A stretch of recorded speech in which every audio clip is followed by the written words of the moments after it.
উত্তৰ পূৰ্বৰ 4খন ৰাজ্য মিজোৰাম, মেঘালয়, নাগালেণ্ড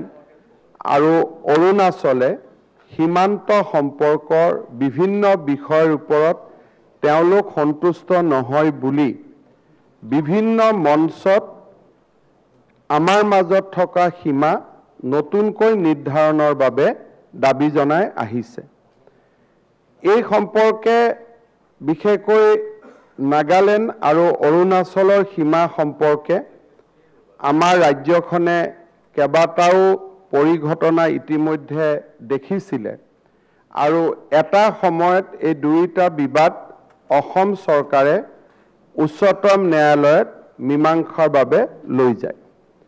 মুখ্যতঃ আমি যদি চাব যাওঁ যে মিজোৰাম, নাগালেণ্ড আৰু অৰুণাচলৰ লগত আমাৰ যিটো সীমা বিবাদ, এই বিবাদৰ মুখ্য কাৰণটো হ'ল যে এই তিনিখন ৰাজ্যই আমাৰ সাংবিধানিক যিটো সীমা নিৰ্ধাৰণ কৰা হৈছিল সাৰ্ভে অফ ইণ্ডিয়াৰ মেপত, যিবিলাক গাঁও অসমৰ বুলি লিপিবদ্ধ কৰা হৈছিল, যিবিলাক ৰিজাৰ্ভ ফৰেষ্ট অসমৰ বুলি লিপিবদ্ধ কৰা হৈছিল, সেইবিলাক তেখেতসকলে ঐতিহাসিক পটভূমি আৰু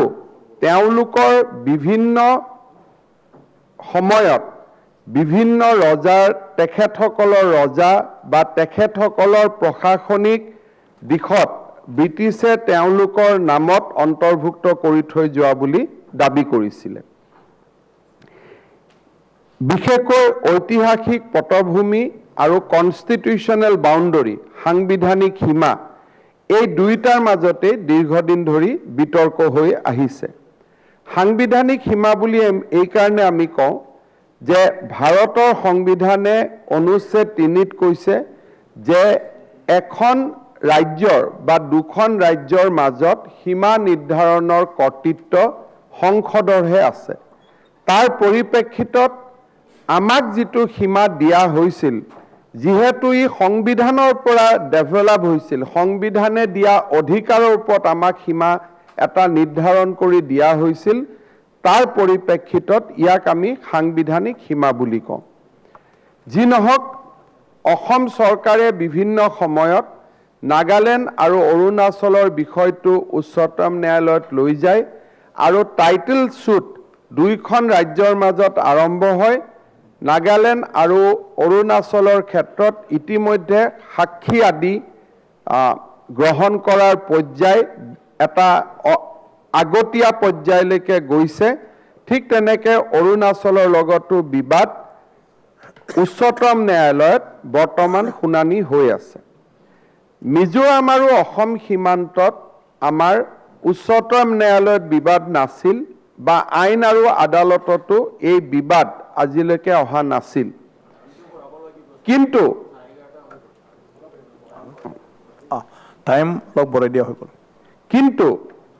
মিজোৰাম চৰকাৰে বিভিন্ন সময়ত ঐতিহাসিক পটভূমিৰ পৰিপ্ৰেক্ষিতত ইনাৰ লাইন ফৰেষ্ট অৰ্থাৎ হাইলাকান্দি, কৰিমগঞ্জ, কাছাৰ জিলাক সামৰি যি মিজোৰাম আৰু অসম সীমান্তত থকা ইনাৰ লাইন ফৰেষ্টখনক নিজৰ বুলি দাবী কৰি আহিছিলে।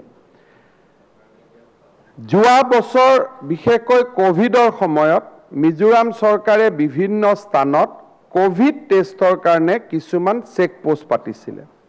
আৰু এটা সময়ত সেই কোভিড চেকপোষ্টবিলাকত তেওঁলোকে তেওঁলোকৰ আৰক্ষী ডিপ্লয় কৰি এক প্ৰকাৰ ক'ব গ'লে সীমান্তটোক আগুৱাই দিছিলে।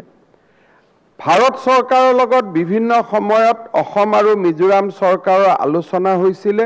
আৰু সেই সময়ত যদি আপোনালোকে মনত পেলায়, আমাৰ দুখনকৈ LP স্কুল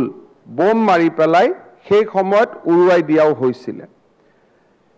ভাৰত চৰকাৰৰ লগত আলাপ আলোচনাত আমি কেইবাটাও ড্ৰাফ্ট বনোৱা হৈছিল। মিজোৰামৰ মুখ্যমন্ত্ৰীৰ লগত মোৰ টেলিফোনত কথা হৈছিল, চিঠিৰ আদান প্ৰদান হৈছিল যে আমি প্ৰথমতে ষ্টেটাছ কো মেইনটেইন কৰিম, পৰৱৰ্তী সময়ত সীমাৰ আলোচনা কৰিম। কিন্তু যেতিয়াই ভাৰত চৰকাৰৰ লগত আলোচনা হয়, তেখেতসকলে ষ্টেটাছ কোত সহি কৰিব মান্তি হয়, কিন্তু লগত তেওঁলোকে এটা লাইন লগাব খোজে যে however the people of Mizoram will have a right to do economic activity in the forest. তাৰমানে তেওঁলোকক জুম খেদিয়াতি কৰিবৰ বাবে অনুমতি দিব লাগিব। আমি তাত সন্মতি নোহোৱাৰ পৰিপ্ৰেক্ষিতত সেই ধৰণৰ যিখন ত্ৰিপাক্ষিক চুক্তি হ'বলগীয়া আছিলে সেইখন হ'ব পৰা হোৱা নাছিল। এই সময়ত কৰিমগঞ্জ হাইলাকান্দিৰ আজি বিভিন্ন স্থানত জুম খেতি আৰু বেছিকৈ কৰাৰ এটা প্ৰৱণতা আমি দেখা পাইছিলোঁ আৰু সেই কাৰণে আমাৰ চৰকাৰ প্ৰতিষ্ঠা হোৱাৰ পিছত বিভিন্ন জায়গাত অসমৰ সীমাত আমি আৰক্ষী মোতায়েন কৰিছিলোঁ আৰু তাৰ পৰিপ্ৰেক্ষিতত আমি দেখা পাইছোঁ যে বিশেষকৈ হাইলাকান্দি জিলাত আমি সেপ্টেম্বৰ অক্টোবৰত হেৰুৱা প্ৰায় 200 হেক্টৰ ভূমি আমি আমাৰ পুনৰ দখললৈ আনিবলৈ সক্ষম হৈছিলোঁ। 26 তাৰিখৰ ঘটনাটো আছিল এনেকুৱা ধৰণৰ যে ভাইৰেংটে আৰু লাইলাপুৰৰ মাজত এটা সীমা নিৰ্ধাৰিত হৈছে যিটো আমাৰ ফালে ইতিমধ্যে মিজোৰাম পুলিচ আগুৱাই আহিছিলে যিটো কোভিড টেষ্টিং চেণ্টাৰ তেওঁলোকে বৰ্ডাৰ পোষ্টলৈকে ৰূপান্তৰ কৰিছিলে আৰু যেতিয়া অসম আৰু মিজোৰামৰ মাজত সেই সময়ত আলোচনা হৈছিলে সেই পইণ্টটোতে নিউট্ৰেল চিআৰপি বহুৱাৰ বাবে সিদ্ধান্ত হৈছিল। আমি এটা সাৰ্ভিলেন্সৰ সময়ত দেখা পাইছিলোঁ যে ভাইৰাংটে আৰু লাইলাপুলৰ মাজত সীমাটো থাকিলেও হাইৱেত তেওঁলোকে সমান্তৰালভাৱে ৰেংটি বস্তি হৈ কাছাৰৰ ভিতৰলৈকে সোমোৱা এটা ৰাস্তা নিৰ্মাণৰ কাম তেওঁলোকে হাতত লৈছিল। আমাৰ আৰক্ষীয়ে গৈ সেই ৰাস্তা বনোৱাৰ কামত বাধা আৰোপ কৰিছিল আৰু মিজোৰামে যিটো পুলিচ পোষ্ট বনাই সেই ৰাস্তাটো নিৰ্মাণৰ নিৰীক্ষণ কৰি আছিল সেই পুলিচ পোষ্টটো পৰ্যন্ত আমাৰ আৰক্ষী গৈছিলে আৰু মিজোৰাম আৰক্ষীক তাৰ পৰা আঁতৰি যাব কৈছিলে। গধূলি ফালৰ বাবে পৰিৱেশ অলপ সলনি হ'ল। আমাৰ আৰক্ষী ভয়ামত থকা অৱস্থাত মিজোৰামে ওচৰৰ হাইটবিলাক তেওঁলোকে অধিকাৰ কৰিলে তাৰ পৰা LMG আদি দি ফায়াৰ কৰিলে আৰু আমাৰ 6জন আৰক্ষী জোৱানৰ নিহত হ'ল। আমাৰ SP পৰ্যন্ত গুৰুতৰভাৱে আহত হ'ল। কিন্তু আটাইতকৈ ডাঙৰ কথা যে 6জন লোকৰ মৃত্যু হোৱাৰ পিছতো আমাৰ IGP অনুৰাগ আগৰৱালাৰ নেতৃত্বত প্ৰায় 42জন আৰক্ষীয়ে LMG ব্লাষ্টৰ মাজতো সেই পোষ্টটো আমি এৰি নিদিয়ালৈকে আমি বহি আছিলোঁ আৰু ৰাস্তাটো যাতে আৰু নতুনকৈ নিৰ্মাণ নহয় তাৰ বাবে আমি কণ্টিনিউৱাছলি তাতে বহি আছিলোঁ। গধূলি গৃহ মন্ত্ৰালয়ে আমাক ক'লে যে এই পোষ্টটো CRPFক দিব লাগে আৰু তোমালোকৰ মানুহ অলপ 200 মিটাৰ পিছুৱাই যাব লাগে। আমি সেই সময়ত CRPFক আমি পোষ্টটো দিব কৈছিলোঁ কাৰণ আমাৰ উদ্দেশ্য পোষ্টটো নাছিলে, আমাৰ উদ্দেশ্য আছিল যাতে ৰেংটি বস্তি দি ৰাস্তাটো নিৰ্মাণ নহয়। আজিৰ দিনটোত সেই পোষ্টটো CRPFৰ অধীনত আছে আৰু ৰেংটি বস্তিৰ ফালে যাতে ৰাস্তা নিৰ্মাণ নহয় অসমৰ সীমান্তত আমি 4টা নতুন BOP তাতে আমি বহুৱাইছোঁ যাতে ৰাস্তাটো আগুৱাই আহিব নোৱাৰে। গোটেই বৰাক উপত্যকাত প্ৰায় 20টালৈকে আমি BOP যোৱা 2 মাহত আমি নিৰ্মাণ কৰিছোঁ।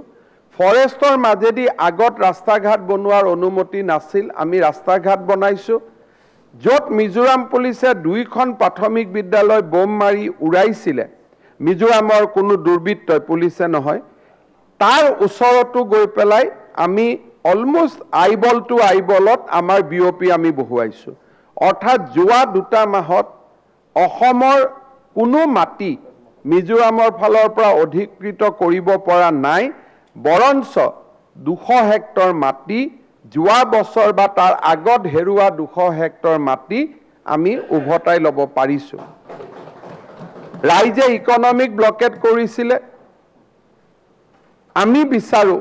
যে অসম আৰু মিজোৰামৰ মাজত সীমা বিবাদৰ উপৰিও উত্তৰ পূৰ্বৰ এটা সমাহিত কালচাৰেল আইডেণ্টিটি আছে। মাটিক লৈ আমাৰ ভূমি বিবাদৰ সমান্তৰালভাৱে जितु उत्तर पूर्वर जितु स्पिरिट आछे भारतर मानुहे आमाक नर्थ इस्ट बुली कय এই ধৰণৰ স্পিৰিট এটাও আমি নষ্ট হৈ যাব দিব নোৱাৰো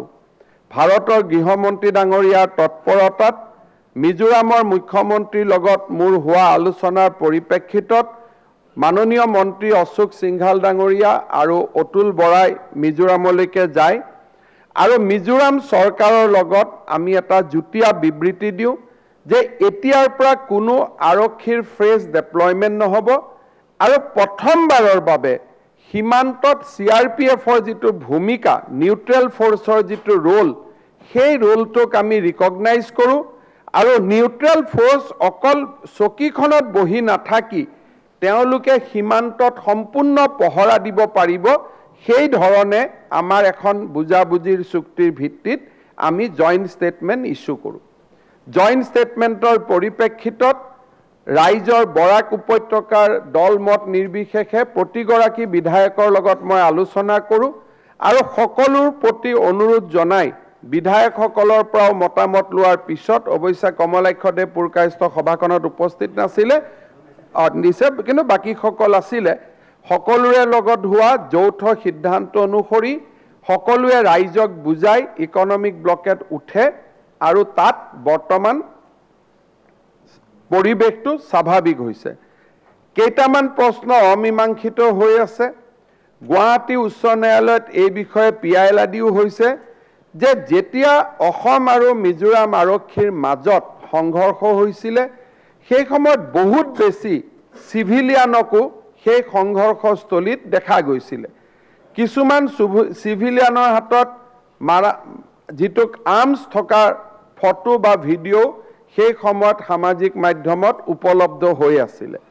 এতিয়া গুৱাহাটী হাইকোৰ্টে মিজোৰাম আৰু অসমৰ দুইজন ডিজিপিকে এই বিষয়ে শপতনামা দিবলৈ নিৰ্দেশ দিছে আৰু ডেফিনেটলি আমি যি দেখিছিলোঁ যি আমাৰ প্ৰমাণ আছে গোটেইখিনি আমি গুৱাহাটী হাইকোৰ্টত আমি জমা দিম এই ডিসপিউটটো আছিল যে ইনাৰ লাইন ফৰেষ্ট 1870ত ব্ৰিটিছে লুচাই হিলছক দিছিল 1932ত এই ফৰেষ্টখন ডিবিভক্ত কৰি এটা অংশ অসমক দিলে এটা অংশ মিজোৰামক দিলে পৰৱৰ্তী পৰ্যায়ত মিজোৰাম ইউনিয়ন টেৰিটৰি হওঁতে 1932ৰ সীমাক নতুন ইউনিয়ন টেৰিৰ সীমা হ'ব বুলি ক'লে মিজো চুক্তি হোৱাৰ সময়ত সেই সীমাটোৱে ৰাজ্য হ'ব বুলি ক'লে আৰু যেতিয়া 85-86ত ৰাজ্য হয় সেই সীমাটোৰ ভিত্তিতে ৰাজ্য নিৰ্মাণ কৰা হৈছিল এতিয়া সমস্যাটো হ'ল যে যেতিয়া উত্তৰাঞ্চল ঝাৰখণ্ড আদি নিৰ্মাণ কৰা হৈছিল সেই সময়ত সীমাবিলাকৰ স্পষ্ট ডেলিয়েনেশ্যন হৈছিল কিন্তু অসম আৰু মিজোৰাম অসম অৰুণাচল অসম নাগালেণ্ড আদিত কিছুমান পৰিবেশলৈকে ৰেফাৰ কৰি থৈ দিয়াৰ কাৰণে এম্বিগুইটি থাকি গ'ল আৰু সেই এম্বিগুইটিৰ কাৰণে আজি আমাৰ ৰাজ্যসমূহৰ মাজত সঘনাই সীমান্তত প্ৰায়ে আমি এই ধৰণৰ ঘটনাৰ আজি আমি দেখিবলৈ পাইছোঁ মিজোৰামৰ লগত জইণ্ট ষ্টেটমেন্টৰ পিছত পৰিবেশ খাম কাটে সমান্তৰালভাৱে সেই সময়ত সেই একেদিনাই নাগালেণ্ডৰ আৰু অসমৰ মাজতো নাগাজাংকা বা ডিছৌ ভেলীটো এই ধৰণৰ আন এটা পৰিবেশ সৃষ্টি হৈছিল তাৰো মূল কাৰণটো হৈছিল যে নাগালেণ্ড চৰকাৰে নাগাজাংকাত প্ৰথমতে এটা কোভিড পোষ্ট পাতিছিল সেই কোভিড পোষ্টটোকে পিছলৈ তাত আৰক্ষী মোতায়েন কৰিছিল প্ৰাক্তন বিধায়ক ৰূপজ্যোতি কুৰ্মী ডাঙৰীয়াই আমাক পৰিবেশটো জমা দিয়াৰ পিছত প্ৰথমবাৰৰ বাবে আমি ডিছৌ ভেলীলৈকে ৰাস্তা নিৰ্মাণ কৰিছিলোঁ আৰু তাত আমি আৰক্ষী মোতায়েন কৰিছিলোঁ নাগালেণ্ডৰ মুখ্যমন্ত্ৰী ৰিঅ' ডাঙৰীয়াই মোক 27 তাৰিখে কৈছিল যে অসম আৰু মিজোৰামৰ মাজত যিটো উত্তপ্ত পৰিবেশ হৈছে তাৰ পৰিস্থিতিত আমাৰ মাজতো এনেকুৱা থাকিব পাৰে যোনে আমাৰ মাজতো হয়তো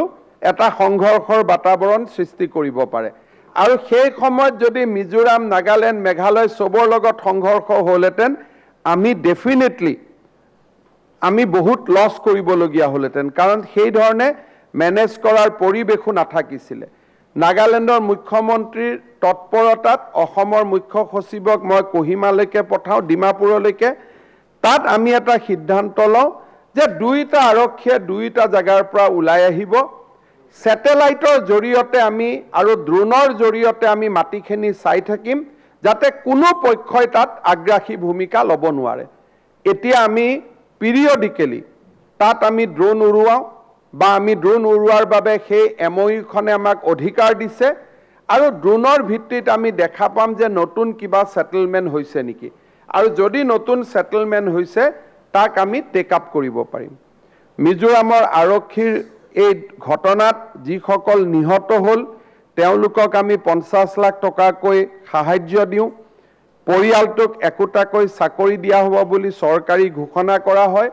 আৰু সীমান্তত যিসকল দায়িত্বত আছিলে সেই সময়ত সকলোকে 1 মাহৰ ছুটিৰ 1 মাহৰ দৰমহা অতিৰিক্তভাৱে দিয়া অসম চৰকাৰে সিদ্ধান্ত লয়, আৰু যিসকল ইনজৰ্ড আছিল তেওঁলোকক 1 লাখ কৰি টকা ততাতয়াকৈভাৱে দিয়া হয়, আৰু কাছাৰৰ SPক আমি এয়াৰফোৰ্সৰ ফ্লাইটেৰে মুম্বাইলৈকে লৈ যাওঁ, আৰু শিলচৰতো গুৰুতৰভাৱে আহত প্ৰতিগৰাকী আৰক্ষীক প্ৰয়োজন যাৰ যাৰ হৈছিল আমি এয়াৰ এম্বুলেন্সেদি গুৱাহাটীলৈকে তেওঁলোকক লৈ আহোঁ।